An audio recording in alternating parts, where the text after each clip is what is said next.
Lorry లేనట్లయితే bus నేరుగా లోయలోకి దూసుకువెళ్లేది. ప్రమాదంలో బస్సు డ్రైవర్కు తీవ్ర గాయాలు కాగా 10 మంది అయ్యప్ప స్వాములకు స్వల్ప గాయాలయ్యాయి. గాయపడిన వారిని ప్రభుత్వ సర్వజన హాస్పిటల్కు తరలించారు. గువ్వల చెరువు ఘాట్ రోడ్డు ప్రమాదంపై ఐ న్యూస్ కడప ప్రతినిధి ప్రశాంత్ శర్మ అందిస్తున్న సమాచారం ఇప్పుడు చూద్దాం.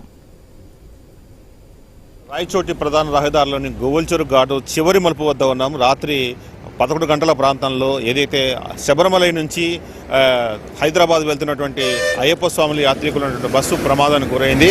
మనం చూస్తున్నాం. ఇదే హైదరాబాద్ నుంచి హైదరాబాద్కు వెళ్తున్నటువంటి బస్సు నక్షత్ర ట్రావెల్స్ సంబంధించిన బస్సు ఏదైతే శబరిమలలో బయలుదేరి తిరిగి హైదరాబాద్ వెళ్తున్న సందర్భంలో గువ్వల చెరువు ఘాటు చివరి మలుపుకు రాగానే ఇక్కడ జరిగినటువంటి టర్నింగ్లో బ్రేక్ ఫెయిల్ కావడంతో ఈ ప్రమాదం చోటు చేసుకుంది. ప్రమాదంలో ఎదురుగా ఉన్నటువంటి ఒక లారీని ఢీకొట్టి తర్వాత దారి మళ్లించడంతో కొంత పెద్ద పెను ప్రమాదం తప్పిందని చెప్పాలి. మనం చూస్తున్నాం అక్కడ కనిపిస్తున్నటువంటి ఏదైతే సిమెంట్ మూటలతో వస్తున్నటువంటి ఈ లోడ్ లారీని ఢీకొట్టడంతో అక్కడి నుంచి నేరుగా లెఫ్ట్కు తీసుకొని ఈ బస్సు ఈ పక్కన ఉన్నటువంటి చెట్ల పొదల్లోకి వెళ్ళడం జరిగింది.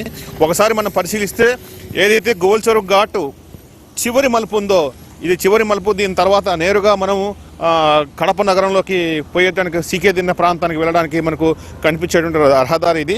అయితే ఒకసారి మనం ఇక్కడ గమనించినట్లయితే ఏదైతే సిమెంట్ మూటలతో వస్తున్నటువంటి ఈ లారీని ఢీ కొట్టకుండా బస్సు కన్నా అలాగే వెళ్ళి ఉంటే అక్కడ ఉన్నటువంటి వాల్కు తగిలే అవకాశం ఉంది. లేదంటే మరి ఎదురుగా వచ్చే వాహనానికి ఢీ కొట్టే ప్రమాదం ఉంది.